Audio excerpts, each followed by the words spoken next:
First of all, welcome in Holland. Thank you very nice much. to have you here.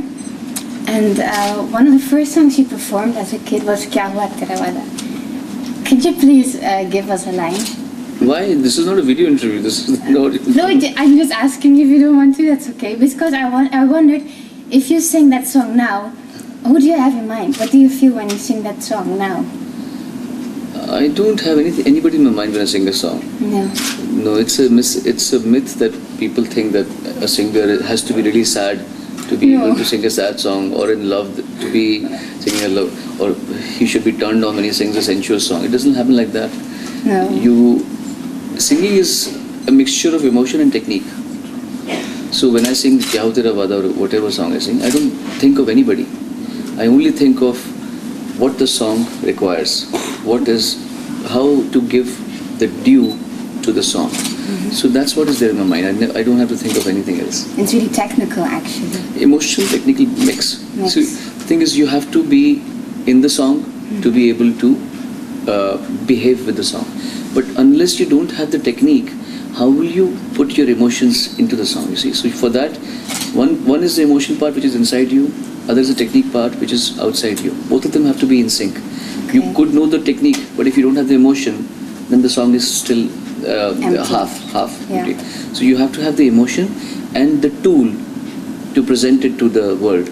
That's what makes a complete performance. And who taught you that? Partially my father, because he is known for expressing very beautifully. And from my childhood, I've seen him singing with a lot of emotions. So he first was him. Then he introduced me to Mohammad Rafi Sahab. Mohammad Rafi Sahab is one singer who has expressed a lot in all his songs. So, and then I've heard a lot of people. I've understood various styles of music. I've studied other genres of music. So literally, it's a study that I've done, and that's how I get more. And what did you try to learn from Mohammad Rafi Sahab? What especially from the sound did you? Sorry? Versatility. Versatility. Yeah, there are singers who can sing fast songs. There are singers who can sing sad songs. There are singers who can sing qawwali, ghazals, whatever. Yeah. But Mohammad Rafi Sahab was one who sang everything. So that's what I learned from him. And that's what you're trying to achieve as well. This is what I've done in my career also. I've done there's not a single genre that is left untouched. I've done rock, I've done pop, I've done classical, I've done ghazals, religious bhajans, Muslim songs, Christian songs, Hindu songs, Sikh songs, various languages, sad songs, high-pitched songs, fast. For you in the future, music-wise, what do you think? Well, I have to still do that. That's what my heart wants. I could do all this because I never thought I'd do this. Okay. You have to just be receptive. Yeah. You can't think, because you will always think less than the cosmos. The cosmos has bigger things to offer. Yeah. So if you think and start pointing out that I want this, then you are minimizing your own potential. Okay. And I normally keep myself as an open receiver. Whatever comes my way, I do it. Okay, so you don't plan ahead. No, I don't like to know. You follow what's on your way. And absolutely. When something comes and on your path, do you think, do you make your decision with your mind or with your heart, or how do you do that? Neither mind nor heart. I just use myself as a tool, and I let someone else decide for me. Who will make those decisions? Someone else. Oh, someone else. Yeah, anyone. It's just inside me. Inside you, okay. I don't make the decision. You don't? Something inside me tells me what to do. So that's what helps me. Some higher being? Yeah. Okay.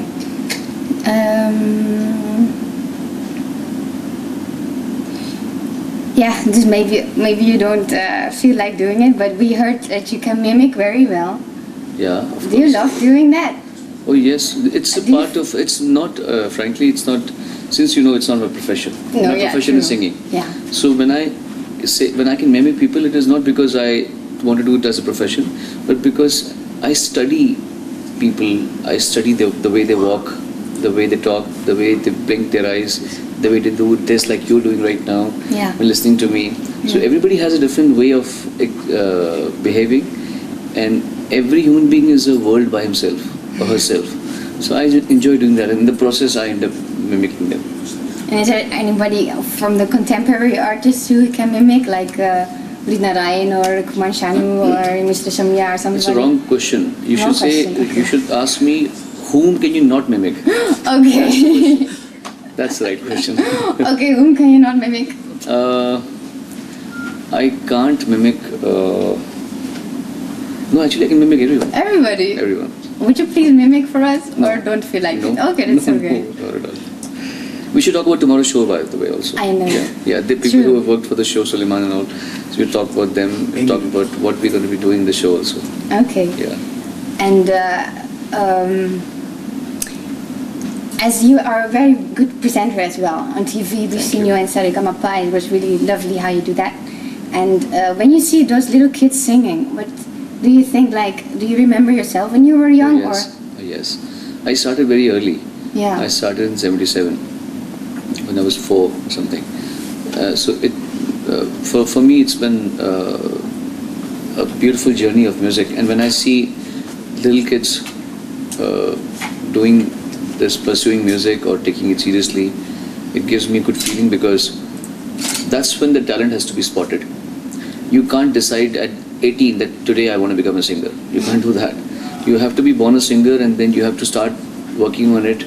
Your parents should support you like our parents supported us. So I feel good that parents are supporting their kids. Sometimes they overdo it. They should not overdo it. But at the same time, that's the time. The whole, all the prodigies have been small kids. Yeah. Whether it's Mozart or Beethoven or Lata Mangeshkar or whoever, Michael Jackson. Everybody has been. I started young too. All of us started. Gunjan started very young. She was a child prodigy herself. At what age did you start? Very early.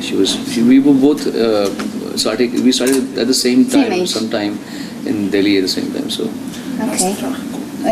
Can I ask them questions now? Yeah. So you are in the show tomorrow. What can you expect from the show tomorrow? I'm gonna be starting the show, and you can expect a bit of old Bollywood songs and some new Bollywood songs from me. Where does your heart lie? What is my? Where does your heart lie? In singing, performing. That's my passion. No, I mean in old music or new music. It's music. Music. It doesn't have to be old or new necessarily. It has to. A good melody, good lyrics. That's what touches my heart. Okay, thank you. Can you introduce yourself to people of Harlem? Because introduce you. Yeah. My name is Gunjan. I'm actually, I was born and brought up in Delhi, and I used to sing with Sonu. We used to share the same stage for shows. I then moved to America when I was very young, and I kept performing in America. I continued my classical training in Indian music in America, and I got my bachelor's degree in Western classical music from Meredith College in Raleigh. And then I've done a lot of work in UK with Bally Sagoo, because I signed a deal with his label Ishq Records. I worked with him, and I sang songs like Noori, which were featured in Bend It Like Beckham, the movie. Yeah. And I worked with Rishi Rich as well, another major name from the UK. And then I actually worked with Thievery Corporation in the US as well, and I was performing and touring in the US. I did collaborations with 50 Cent and Wayne Wonder and Akon and artists like that. About 3 years ago, Sonu had come for a concert to Raleigh, and I went to his show, and we actually met each other after about 18 years. And it was very, very kind of him. He was like, "What are you doing in US? Do you want to be in Bollywood?" I'm like, "Yes, absolutely," but didn't know how to, find my way over there. So he was kind enough to help me out, and since the last 3 years, I've been living in Bombay. I still do work in UK and the US, but I've been touring with him and doing my own shows, and I have my own album coming out in the UK very soon. Nice, congratulations. Thank you. Because I heard your songs, it's really a mixture between old music and mixed with Western music. I like it very much.